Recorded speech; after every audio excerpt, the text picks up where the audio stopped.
Dios les bendiga a todos y cada uno de ustedes. Como siempre, mi caluroso saludo con mucho cariño y con mucho corazón. Dentro de mí hay un gozo tremendo, porque siempre que estoy delante de ustedes para dar el estudio de la palabra es algo que yo le doy muchas gracias a Dios. Entonces, seguimos con esta serie de estudios en cuanto a la segunda venida del Señor Jesucristo, pero como les he dicho anteriormente, y es muy importante entenderlo, esta segunda venida del Señor Jesucristo tiene que ver, es solamente una, eso es muy importante entenderlo, pero tiene que ver con dos aspectos. El primero en relación con la iglesia y el segundo en relación con Israel. Y ese es donde yo lo he dicho y lo creo, de que muchos cristianos se confunden porque no entienden estos dos aspectos de la venida del Señor, y esa es una de las razones principales por las cuales yo me propuse en dar estos estudios acerca de la venida del Señor Jesucristo, para aclarar esos dos aspectos de su venida. Y han visto que durante estos estudios que hemos tenido, los anteriores, hemos estado siempre dirigidos en cuanto al aspecto en relación con Israel, porque lo considero muy importante, primeramente entender el pensamiento judío, cuáles eran las aspiraciones, las esperanzas del pueblo judío en cuanto a la religión del judaísmo, y así, de esa manera, nosotros no vamos a tener problema para poder entender bien la doctrina del arrebatamiento de la iglesia, que es el otro aspecto de su segunda venida. Entonces, nosotros hemos estado por años diciendo que el Señor va a venir y va a sacar a la iglesia de este mundo, y que después de ese periodo de la gran tribulación, Él va a venir a la tierra a establecer su reino. Durante muchos años se ha dicho, yo personalmente por muchos años he enseñado esto, y nunca he tenido ningún problema en esto que yo creo. ¿Saben por qué? Porque cuando tú haces una correcta interpretación del texto bíblico, no tienes por qué irte para ningún otro lado. Es por eso mi recomendación para todo pastor debe tener una buena hermenéutica.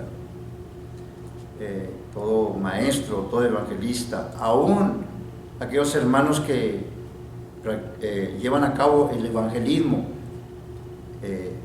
del evangelio, o sea, cuando testifican a la gente acerca del evangelio, tienen que tener una buena hermenéutica para que ellos puedan estar completamente seguros de que están presentando correctamente el plan de Dios.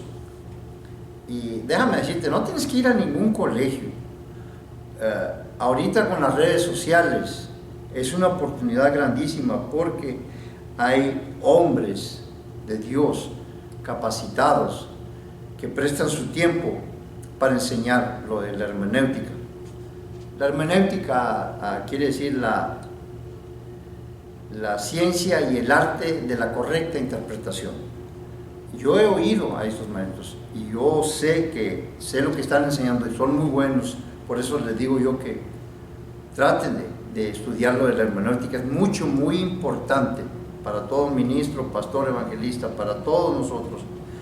Y aún ahí hay hermanos, hombres de Dios también capacitados, que te pueden enseñar cómo estudiar la palabra de Dios y cómo puedes enseñarla a otros, para que esos mismos puedan enseñar a alguien más la palabra de Dios, porque de eso se trata.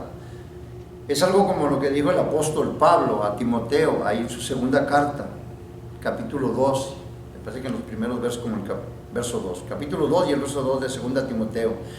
Pablo le dice a Timoteo, Timoteo, lo que has oído de mí, delante de muchos testigos, esto enseña a hombres fieles que sean idóneos para enseñar a otros más. Estás hablando de 4 generaciones ahí. Y es que así es la cosa. No hay de otra manera. Esa es tenemos que ser enseñados para nosotros poder enseñar a alguien más. Y ahí es donde está la bendición de parte de Dios. Entonces vamos a entrar al estudio que estamos teniendo, como les digo, estamos en relación con Israel. una pregunta retórica, ¿verdad? ¿Qué fue lo que escribieron los profetas del Antiguo Testamento? Pues ellos escribieron acerca de la venida de Cristo a la tierra a establecer su reino. ¿Qué escribieron los escritores del Nuevo Testamento? Bueno, ellos escribieron de la venida de Cristo para sacar a la iglesia de este mundo. Los profetas del Antiguo Testamento escribieron y profetizaron acerca de la venida de Cristo, establecer su reino. Ellos no escribieron ni profetizaron nada acerca de la iglesia. Fue el mismo Señor Jesucristo quien dijo: yo vengo a sacarlos de este mundo. Él fue el que dijo, ahí en San Juan capítulo 14, del verso 1 al 3. Dice el Señor Jesucristo: en la casa de mi Padre muchas moradas hay. Esa palabra moradas es muy importante, porque viene de una raíz griega que quiere decir residencia permanente. Y es muy importante que lleves esto en mente, porque esa palabra te la vas a encontrar en muchas partes del Nuevo Testamento, principalmente en el libro de Apocalipsis. La palabra morar, los moradores de la tierra, los que moran sobre la tierra, es la misma raíz griega que dice aquí, residencia permanente. Y si tú te das cuenta en el libro de Apocalipsis, esos de los que moran en la tierra, los moradores de la tierra, tienen su residencia permanente, ¿dónde? En la tierra. Es todo lo que les interesa. No les interesa el cielo, no les interesa nada de salvación, ni de perdón de pecados, ni nada. Para ellos lo que importa es la tierra. Entonces es muy importante esta declaración del Señor Jesucristo, donde dice: en la casa de mi Padre muchas moradas hay. Y dice: voy pues a preparar lugar para vosotros. Ahora, ese lugar no está aquí en la tierra. El Señor Jesucristo no fue al monte de los olivos a prepararnos lugar. No, Él regresó al cielo y dijo: voy pues a preparar lugar para vosotros. Y si me fuere y os prepararé el lugar, vendré otra vez y os tomaré a mí mismo, para que donde yo estoy, ustedes también estén conmigo. Nosotros vamos a ir a estar con Él algún día, en algún lugar del cielo. Esa es la promesa del mismo Señor Jesucristo, y es la esperanza que tenemos. Ok, vengan conmigo tantito a segunda epístola del apóstol Pedro, en el capítulo 3. ¿Se acuerdan que de ahí saqué el tema del mensaje? Bueno, todavía hay mucho que hay que hablar de ahí. Quiero hablar tantito, un poco más sobre esta. Segunda epístola del apóstol Pedro, capítulo 3, verso 3 en adelante. Dice: sabiendo primero esto, que en los postreros días vendrán burladores, andando según sus propias concupiscencias, y diciendo: ¿dónde está la promesa de su advenimiento? Esa ya está en el verso 4, pero ahí, permítanme nomás hacer una pausa ahí. La palabra advenimiento, yo creo que algunos ya más o menos conocen esta palabra, viene de una raíz griega que se llama parousia. Y esa palabra parousia quiere decir presencia o venida. Entonces la palabra advenimiento es uno derivado de esa palabra, parousia. Y casi por lo regular, cuando tú oyes la palabra advenimiento, se está refiriendo al Señor Jesucristo en su venida al final de la tribulación para juzgar a los hombres impíos. Entonces es muy importante llevar en mente eso. Pero miren el argumento de esta gente en el verso 4. ¿Dónde? Ellos son los que estaban preguntando, una pregunta burlona, como un rechazo a la venida del Señor Jesucristo. ¿Dónde está la promesa de su advenimiento? Porque este es el argumento. Desde el día en que los padres durmieron, todas las cosas permanecen así como desde el principio de la creación. ¿Sí? ¿Y el diluvio qué? Ese juicio universal que vino sobre toda aquella gente, donde murieron todos ahogados y nomás quedaron 8 personas, o sea, Noé y su familia. Y todavía después de ese juicio universal que hubo, como el capítulo 10 y el capítulo 11 de Génesis, miramos todavía al hombre desafiando a Dios, queriendo edificar una torre que los llevara al cielo por sus propios esfuerzos, sin necesidad de Dios. Estoy hablando de la famosa torre de Babel. Y luego la venida de Cristo a este mundo, que hasta cambió el calendario de la historia. En verdad todo ha sido igual desde el principio. Y lo que esta gente quiere decirnos, quiere a nosotros hacernos ver que no habrá ningún juicio divino al final de la historia, porque la gente quiere vivir sus vidas sin ninguna restricción moral, nada que le dará. Pero se les olvida que Dios ha puesto un sentido moral en todo ser humano, desde que nace ya trae ese sentido moral. ¿Qué es ese sentido moral? Que tú sabes lo que es lo bueno y lo malo. Tú conoces el bien y el mal. No necesitas venir a una iglesia para que sepas. Tú lo sabes desde que tú naces y cuando empiezas a tener uso de razón. ¿Sabes qué es lo que activa ese sentido moral? La conciencia. Tan pronto cuando vas así, luego ahí te lo está comunicando. Pero eso no lo quieren hacer entender muchas gentes, ¿verdad? Esas personas que se dicen ateos, pues eso con mayor razón, ¿verdad? Este es uno más de pasadita.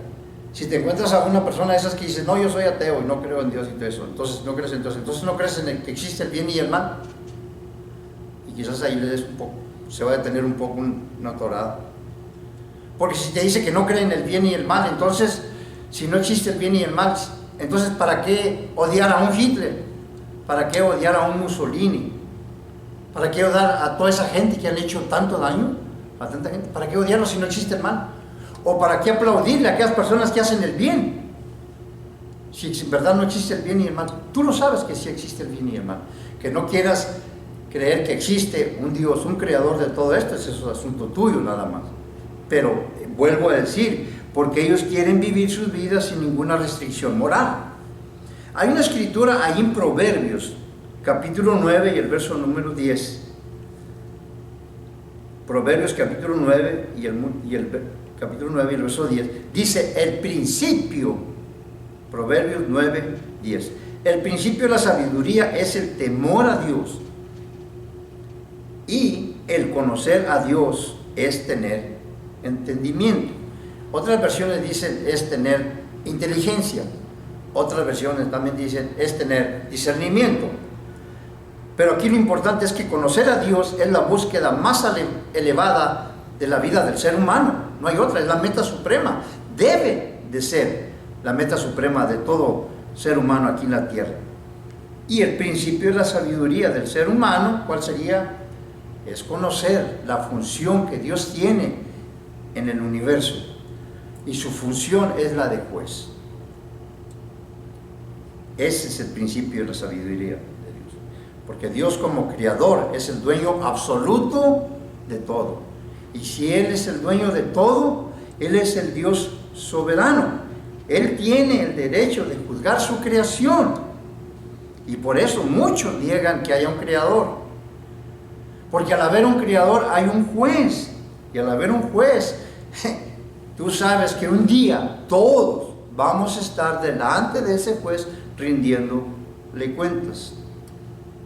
Y esta gente, al decir que todas las cosas permanecen así como desde el principio de la creación, pues lo que están diciendo, ¿verdad? Si no ha sucedido ningún juicio en el pasado, pues en el presente está bien. Entonces no tenemos por qué temer al futuro de un juicio final o un juicio universal, no.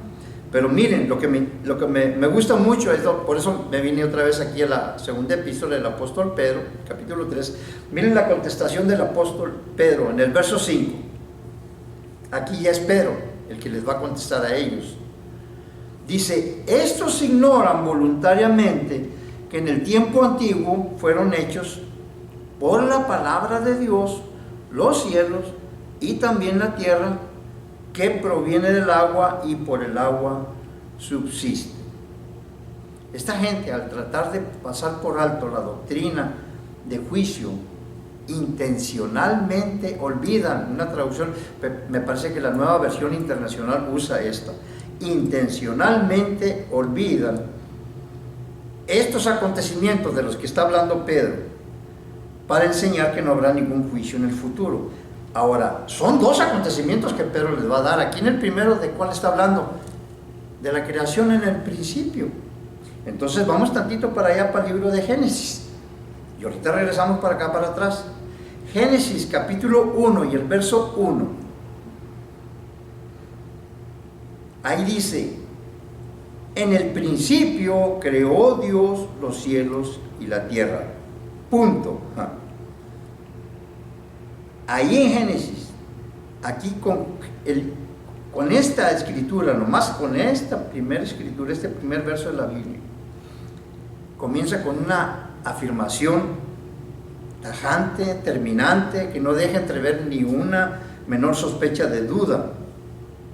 Porque este solo verso aquí está cubriendo la creación de todo el universo con todo lo que existe en el universo. Llámese galaxias, llámese estrellas, planetas o algún sistema solar, aún aquellas cosas que dicen que están en lo más lejos de este universo, allá en el espacio. Todo fue creado por Dios aquí en ese primer verso, porque Él es el creador de todas las cosas, visibles e invisibles, dice Pablo en Colosenses. Sean tronos, sean dominios, sean principados, sean potestades, todo fue creado por Él y para Él, y Él es antes de todas las cosas. Oigan esto: y todas las cosas en Él subsisten. Él sostiene todo este universo con la palabra de su poder, como dice ahí en Hebreos. Ahora, si usted no cree en el relato de la creación sobrenatural, va a ser muy difícil que usted crea todo el relato de la Biblia, porque la mayoría del relato de la Biblia habla de muchas cosas sobrenaturales. O sea, no va a poder creer. ¿Cómo no va a poder creer usted que hubo un diluvio universal donde murió toda esa gente? ¿O cómo vas a dudar del origen de los idiomas, cuando Dios confundió las lenguas de estos hombres que estaban edificando esa torre de ahí de Babel?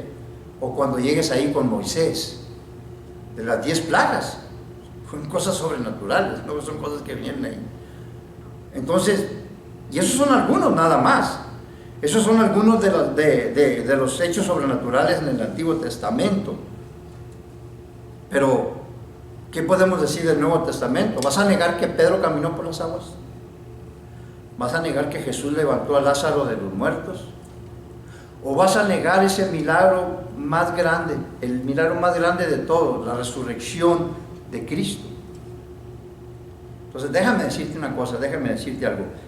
El punto de partida del cristianismo no es Mateo capítulo 1 y el verso 1, no. El punto de partida del cristianismo es Génesis capítulo 1 y el verso 1. Porque es aquí, en Génesis capítulo 1 y el verso 1, en donde se traza la línea divisora entre la fe y la incredulidad. Porque si usted decide rechazar el registro de la creación de Génesis, pues no tiene razón alguna para creer en todos los demás hechos en la Biblia. Este es el punto, porque aquí está la única explicación racional posible acerca de la existencia de este universo y de la vida misma. Y es el único fundamento que nosotros tenemos para poder entender que hay un propósito y un destino en nuestras vidas. En otras palabras, aquí en Génesis capítulo 1 y el verso 1 están los cimientos mismos del cristianismo. De ahí depende todo. Ahora, cuando Dios creó la tierra, ahí en Génesis capítulo 1 y el verso 2, ya vamos a brincar al 2, dice que la tierra estaba desordenada y vacía. O sea, no estaba apta para ser habitada. Ahora, les voy a decir una cosa. En la creación original, todas esas galaxias con planetas y todo eso que creó, ningún planeta estaba apto para ser habitado. ¿Por qué tanto problema con que la tierra estaba desordenada y vacía y que tal? ¿Por qué? ¿Cómo Dios creó eso? Todos los planetas fueron creados así. Se lo digo porque, y no me quiero meter ahí, porque hay un debate ahí en ese espacio, 1 y 2. ahí donde que pasaron millones y millones de años y quién sabe qué, y que los dinosaurios y quién sabe qué tantas cosas. No. La creación original está ahí en capítulo 1 y el verso 1. Ahora, lo que va a seguir adelante. O sea, te puede ayudar a ti si te digo que capítulo 1 y verso 1 de Génesis es una cláusula independiente. Ya del verso 2 en adelante es donde va a ser una ampliación de lo que se llevó a cabo en la creación original. ¡Qué bueno! Porque yo quiero saber cómo llevó a cabo Dios todo eso. En 6 días llevó a cabo todo eso, porque va a preparar la tierra para que sea habitable para el hombre, que todavía no se ha creado, pero esto fue por causa del hombre. Entonces es muy importante entenderlo de esa manera, para no meternos en debates ni en contradicciones. Te lo voy a decir así más o menos de esta manera. Por ejemplo, esa palabra desordenada se puede traducir en amorfa. Parece una palabra en castellano, pero no es castellano, es de origen griego. Por ejemplo, la palabra morfa quiere decir forma, pero cuando tú antepones la letra A, amorfa es sin forma. Muy importante entender eso. Por ejemplo, anticristo tiene la letra A antes. ¿Qué quiere decir? Sin Cristo o en lugar de Cristo. La palabra adivino, sin divino, no hay nada divino, ni en lugar. Esa persona que se dice adivino está diciendo que está en lugar de Dios, porque solamente Dios puede predecir el futuro, nadie. Entonces es muy importante entender esta palabra, amorfa, que quiere decir sin forma, que no está acabado en su forma y todavía está sin habitar por criatura alguna. Es mejor entenderlo de esa manera. Entonces, la expresión desordenada y vacía indica el estado primitivo de la tierra, es decir, la creación original en que fue creada o el estado en que se hallaba antes de ser preparada para que el hombre la habitase. Ahora, te voy a dar una escritura que te puede ayudar mucho. Hay muchas, pero hay. Isaías 45:18. Isaías 45:18. Mira cómo dice ahí. Porque así dice Jehová, el que creó los cielos, el Dios que formó la tierra, que la hizo y la estableció, que no la creó para dejarla vacía, sino que la formó, ¿para qué? Para que fuese habitada. Yo soy Jehová y no hay ningún otro. ¿Verdad que le da mucha luz este verso? Ya, bastante, y hay mucho, pero este está especial. Ahora, ahí mismo en el verso 2, después de que la tierra estaba desordenada y vacía, otra cosa también. Y las tinieblas estaban sobre la superficie de las aguas o la faz del abismo. O sea que aparte de estar desordenada, había tinieblas ahí. Hay mucha gente que se asusta con esa palabra de las tinieblas. Porque lo primero que dicen es que las tinieblas representan el pecado y el juicio. No siempre es así. No siempre es así. Por eso les digo que es bueno la hermenéutica, porque una de las reglas de la hermenéutica es que tú no puedes tomar un texto y sacarlo fuera de su contexto. Vas a hacer la interpretación conforme al contexto de arriba, al contexto de abajo. Las tinieblas son la ausencia de luz. Porque hasta que no fueran creadas las luces, la tierra iba a estar envuelta en una oscuridad tremenda. Estas tinieblas que cubrían la tierra formaban parte del plan original de Dios en la creación, porque Él va a empezar a darle forma a esa tierra, a ese planeta. El verso 3, ahí es el primer día de la creación de Dios, donde Dios va a formar la luz. Verso 3 de ahí de Génesis capítulo 1 dice: sea la luz, y fue la luz. Y vio Dios que la luz era buena, y separó la luz de las tinieblas y llamó Dios a la luz día, y a las tinieblas llamó noche. Ya le puso nombre.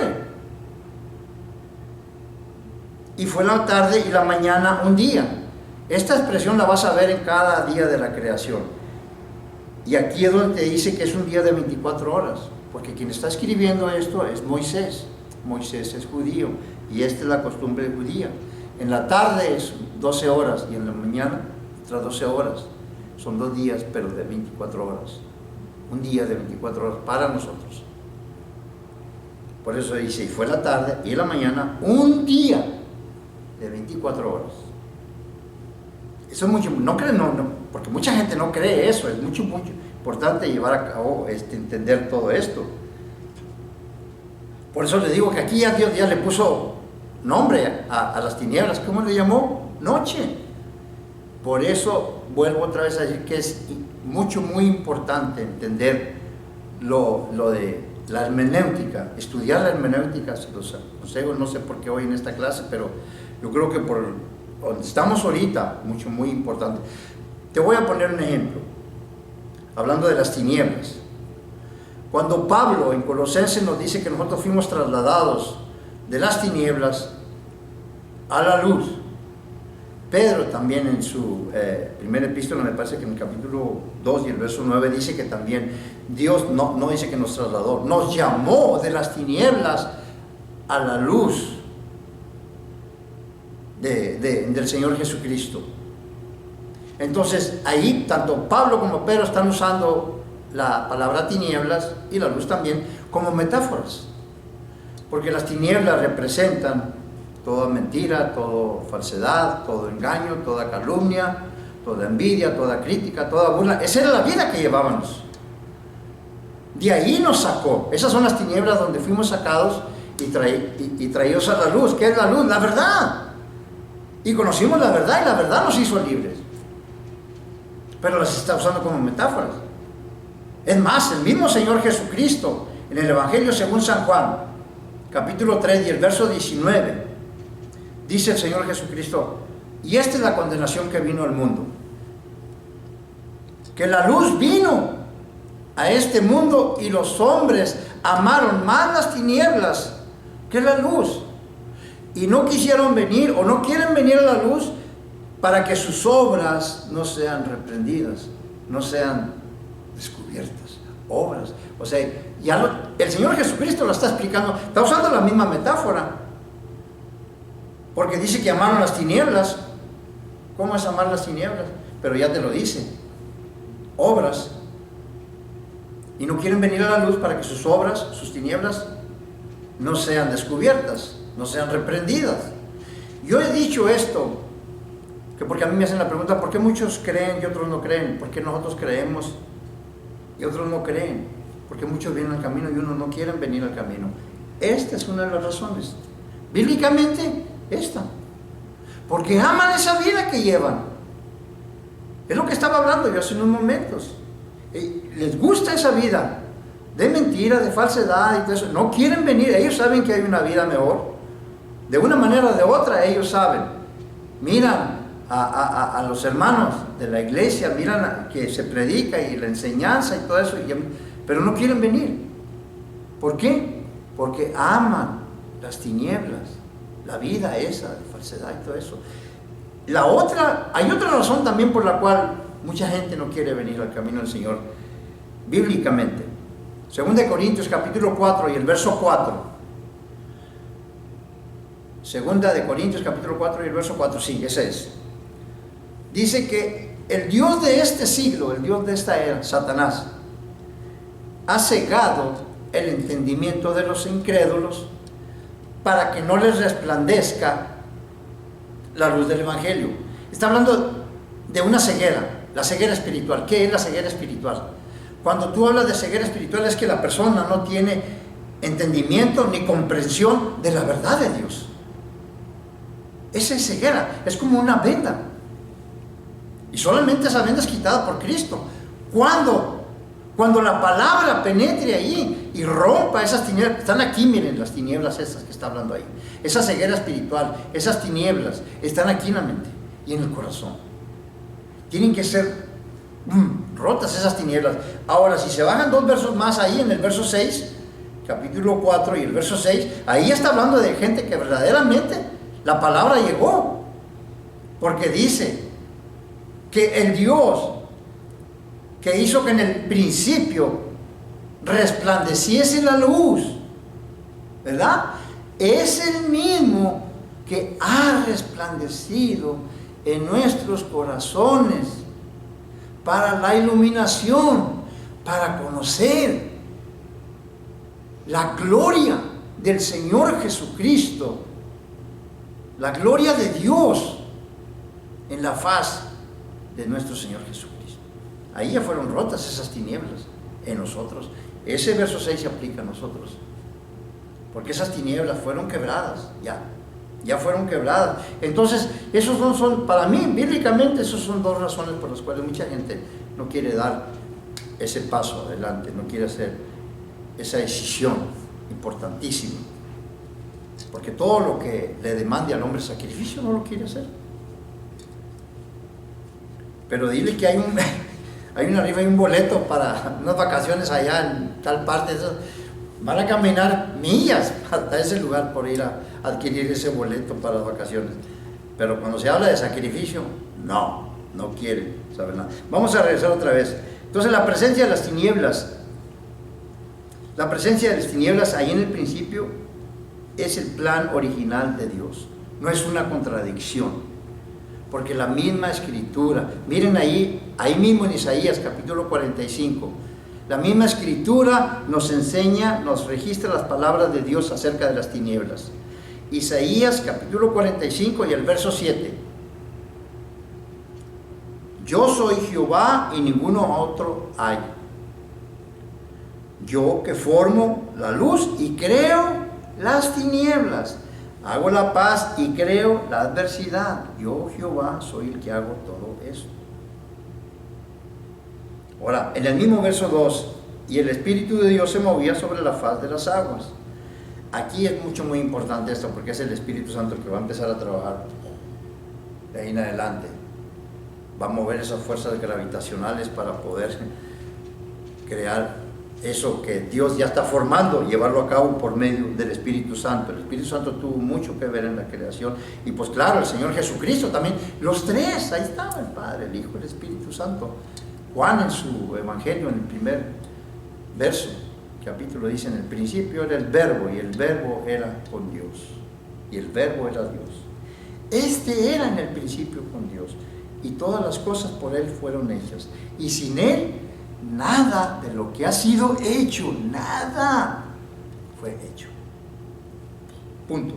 Entonces ahí estaban los tres. El Espíritu Santo que va a empezar a trabajar. Miren, como ya vimos el primer día de la creación, donde hizo Dios la separación de las tinieblas y la luz, y a la luz le llamó día y a las tinieblas le llamó noche. Bueno, ahora vamos a ver, aquí ya vamos a entrar, y les voy a decir, estamos aquí, les voy a recordar, por la respuesta que Pedro les está diciendo a esta gente, ¿verdad?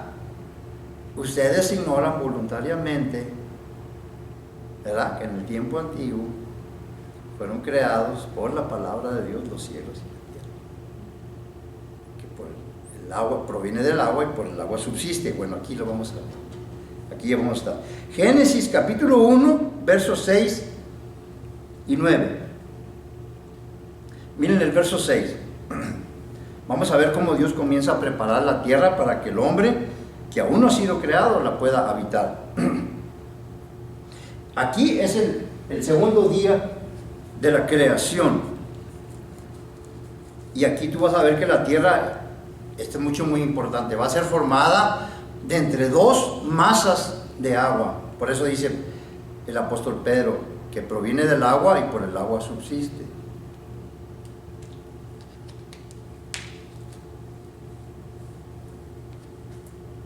Dice: luego dijo Dios, este es el segundo día de la creación, acuérdense, haya expansión en medio de las aguas.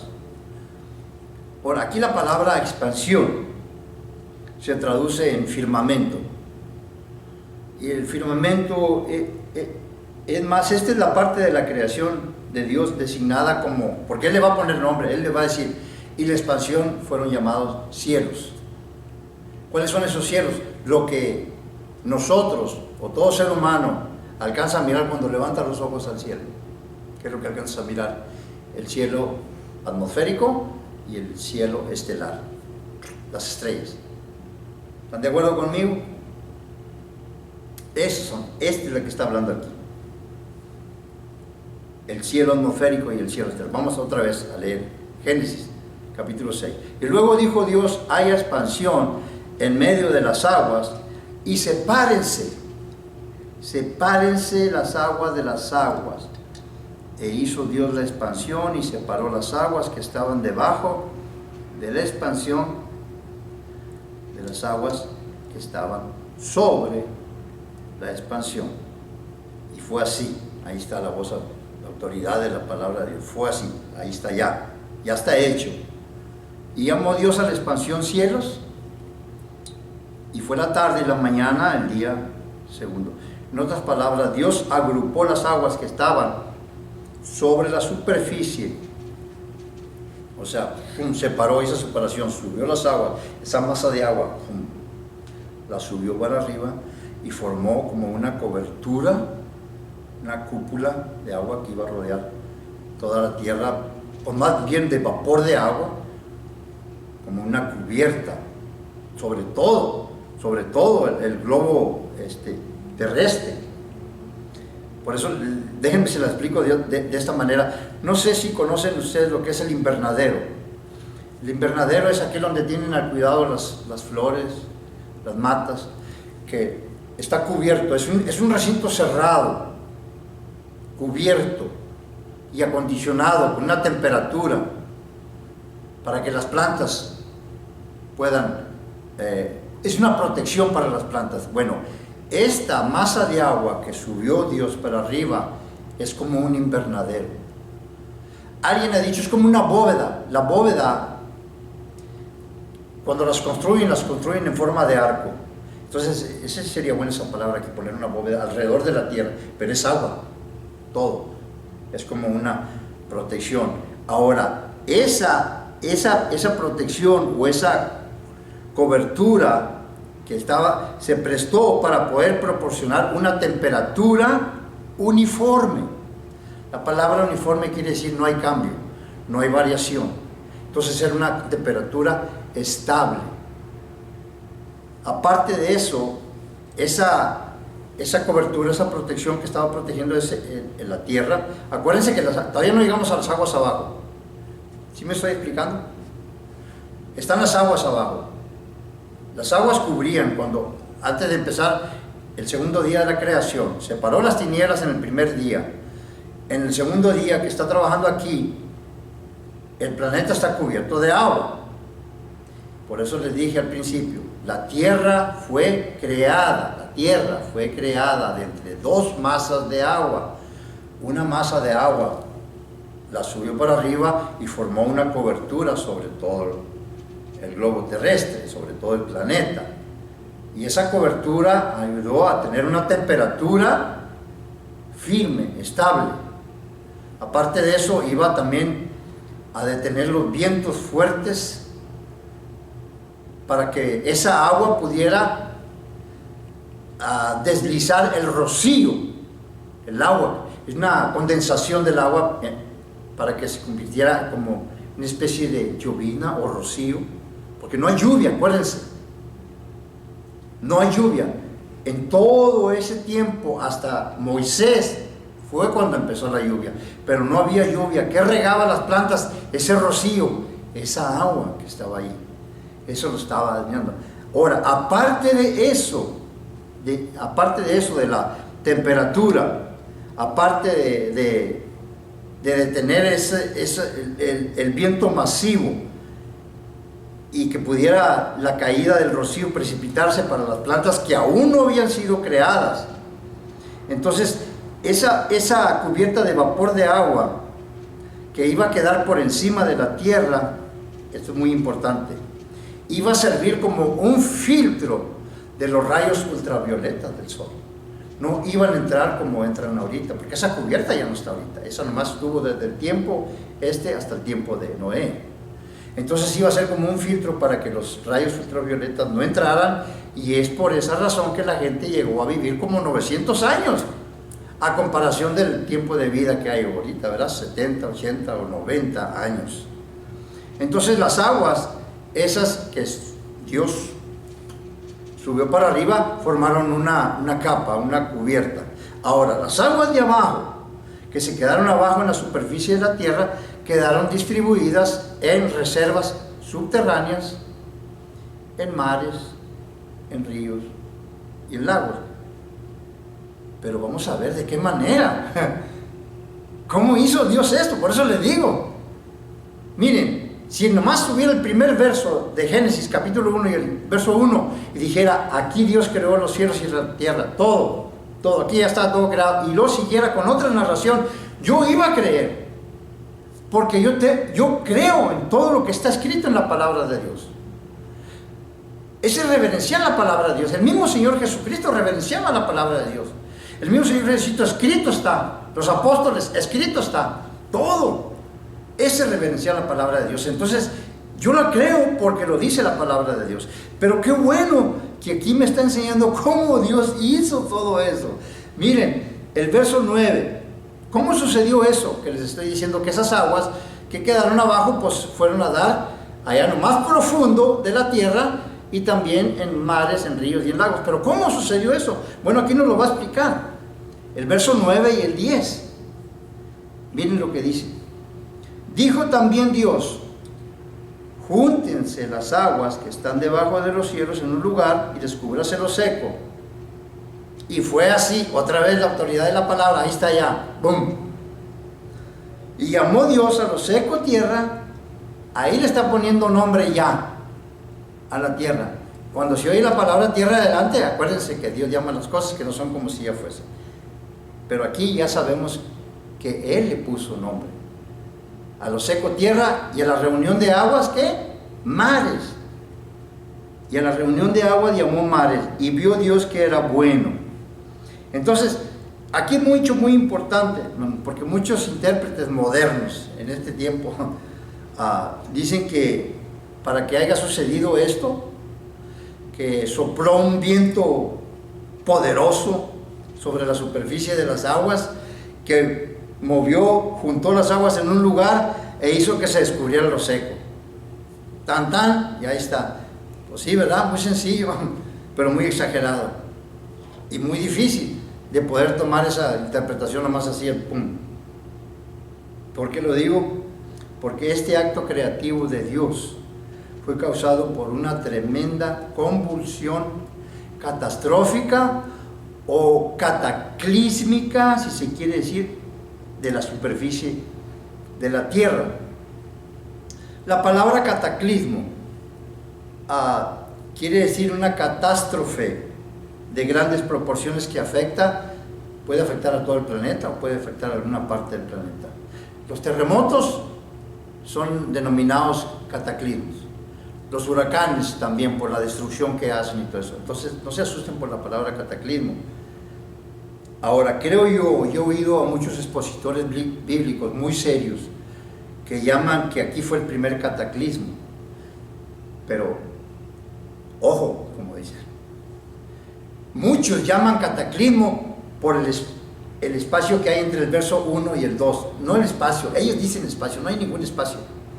Pero ellos hablan una brecha, un tiempo ahí, muchos años que pasaron. No, y le llaman que ahí hubo un cataclismo, por eso estaba desordenada y vacía. Por eso estoy explicando esto, porque les estoy diciendo, cuando Dios creó todos los planetas, todos no estaban aptos para ser habitados.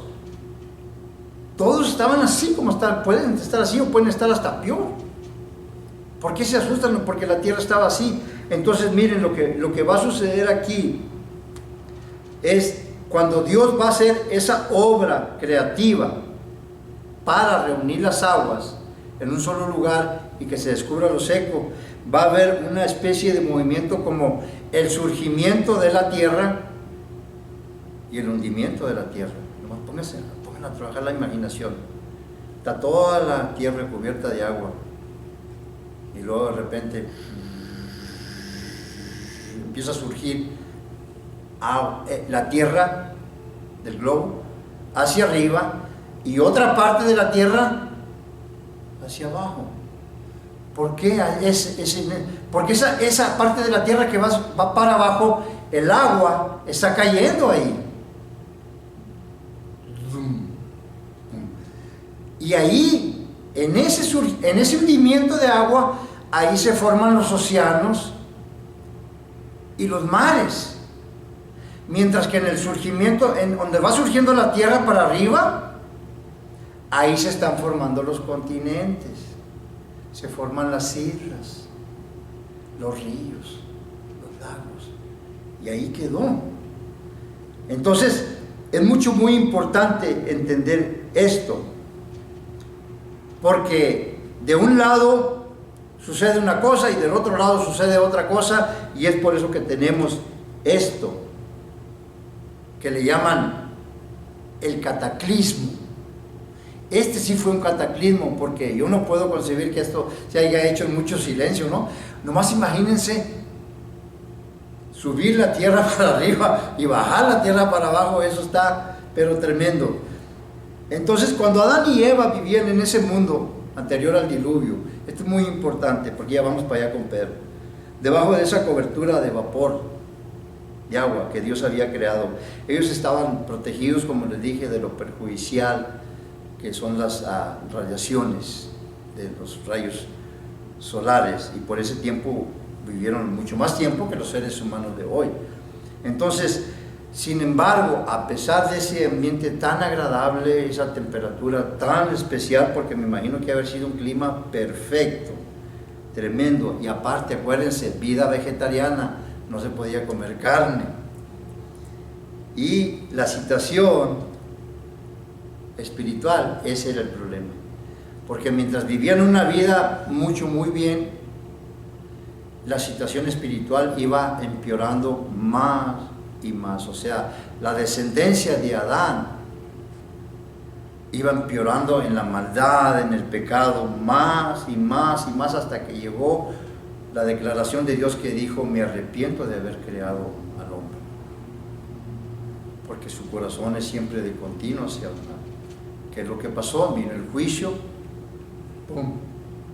Dios mandó el diluvio y ahogó a toda la gente, con excepción de 8 personas, que es Noé y su familia. Ahora sí, vamos a volver para acá con Pedro, que es muy importante.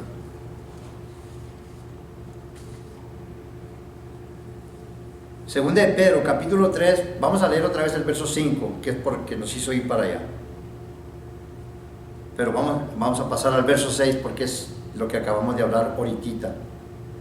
Estos ignoran voluntariamente que en el tiempo antiguo fueron hechos por la palabra de Dios los cielos y también la tierra, que proviene del agua y por el agua subsiste. Ahora ya miramos eso, ¿verdad? Ahora miren lo que dice Pedro en el verso 6. Por lo cual, esto es por el agua, eso es lo que está hablando. Por lo cual el mundo de entonces pereció anegado en agua. Entonces aquí una pequeña pausa, ¿verdad? Ya dijimos, Dios al crear agua, oigan esto, pongan mucha atención en esto. Dios al crear agua arriba y agua abajo, Él mismo estaba incorporando el instrumento que Él iba a usar en el diluvio. ¿Se acuerdan? Génesis 1:7, ese ya es el que estamos viendo. E hizo Dios la expansión y separó las aguas de debajo de la expansión y las aguas que estaban sobre la expansión. O sea que subió aguas arriba e introdujo aguas dentro de la tierra. Fue el Señor el que formó esa cubierta de vapor de agua que rodeara la tierra, y fue también el que hizo que las entrañas de la tierra albergasen toda esa cantidad de agua que les estaba yo mencionando hace unos momentos. Ahora, vayan conmigo al capítulo 7 de Génesis y el verso 11. Génesis capítulo 7 y el verso 11.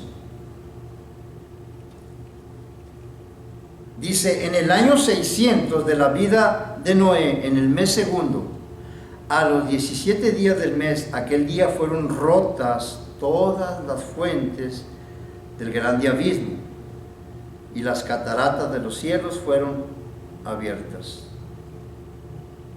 Ahí están los dos. Cuando se llegó el momento determinado por Dios, las aguas primeramente, acuérdense, están nombrando primeramente las aguas de abajo, no las de arriba, ¿verdad? Las aguas subterráneas sufrieron la ruptura de las fuentes, todas esas del gran abismo, y empujaron las aguas de los mares, de los ríos, de los lagos, ¡pum!, por encima de sus márgenes, o sea, lo que le llaman tsunamis o maremotos. Y las aguas que estaban arriba, que estaban cubriendo todo el globo de la tierra, se condensaron todas y se precipitaron sobre la tierra. En resumen, el rompimiento de las fuentes del gran abismo en la tierra y la precipitación de la lluvia del firmamento de las aguas que estaban arriba son las que causaron el diluvio. Otra vez acá con Pedro. Por lo cual el mundo de entonces pereció anegado en agua. Ahora, este momento, ya estoy por terminar. Ese mundo de entonces es una referencia al primer orden de la creación. En este capítulo 3 del apóstol Pedro, en su segunda carta, él habla de 3 formas de orden en la creación. En otras palabras, 3 mundos en uno. Este es el primer orden, este que estamos viendo ahorita, donde dice el mundo de entonces. Y ese mundo de entonces pereció anegado en agua. Este es el gran cataclismo divino que refuta la idea de estas gentes, porque esto que dicen estos falsos maestros que dicen que pues todas las cosas están igual desde el principio, esto es lo que ahorita hay una teoría del uniformismo. El uniformismo forma una parte principal de la ciencia de la geología.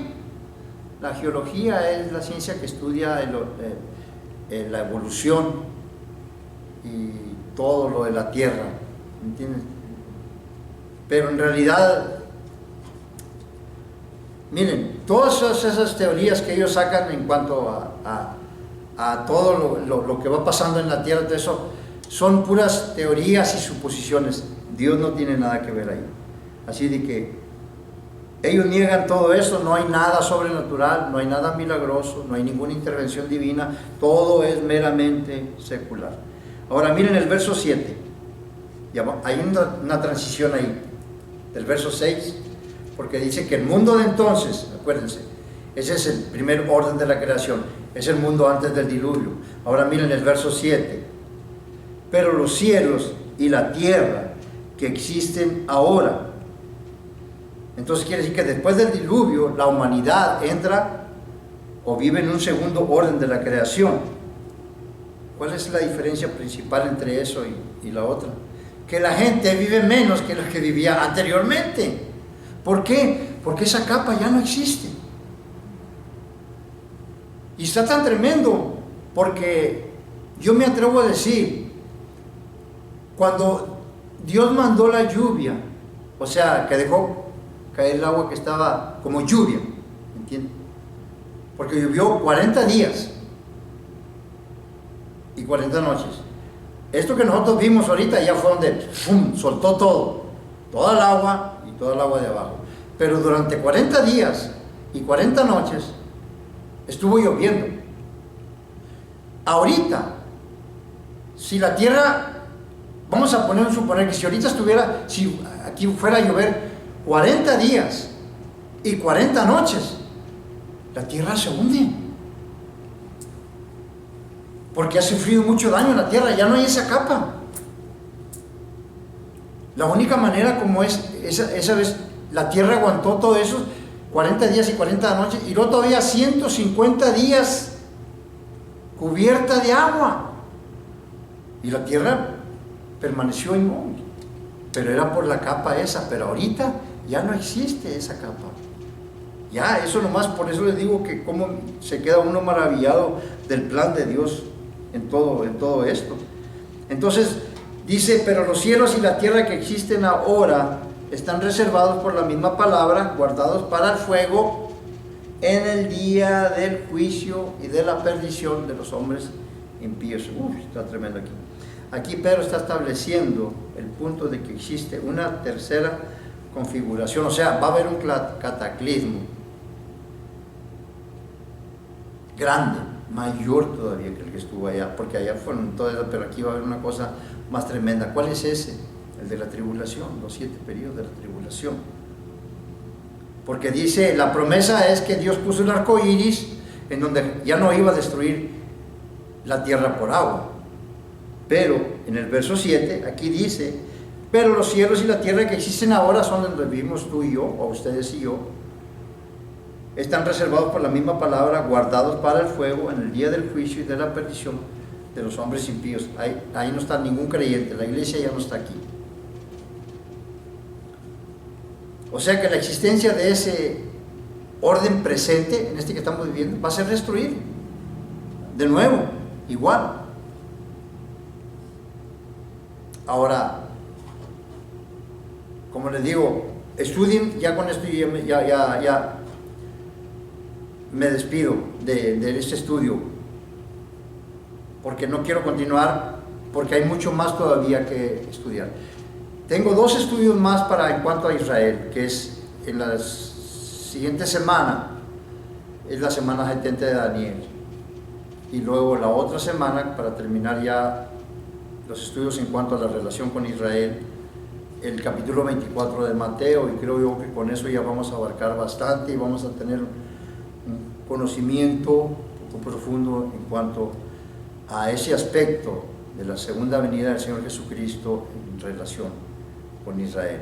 Pero yo les recomiendo que estudien todo este capítulo 3 del apóstol Pedro, porque habla, como les digo, de esos 3 órdenes: la creación, el antes del diluvio, que le llaman el mundo de entonces, o el mundo antiguo, y los cielos y la tierra que existen ahora es el orden, el mundo que estamos viviendo ahora, pero viene otro mundo, y ese lo pueden ustedes ver y estudienlo. Ahí está en Hebreos capítulo 2 y el verso 5, donde dice el escritor de los Hebreos, porque no sujetó Dios a los ángeles el mundo venidero, del cual estamos hablando. ¿Cuál es ese mundo venidero?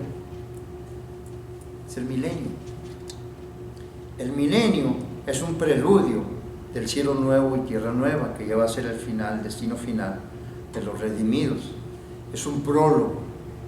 Pero ese mundo venidero que habla Hebreos ahí, está hablando del milenio. Entonces hay 3 mundos, 3 orden de creación, que los habla Pedro, ahí también los habla. Estudienlo, mírenlo más adelante y lo van a ver, para ya no tener que regresar nosotros aquí a la epístola de Pedro. Pero los invito a que estén conmigo todavía en los estudios para poder terminar esta sección en relación a la segunda venida del Señor Jesucristo en relación con Israel. Dios les bendiga y Dios les guarde, y muchas bendiciones para todos ustedes.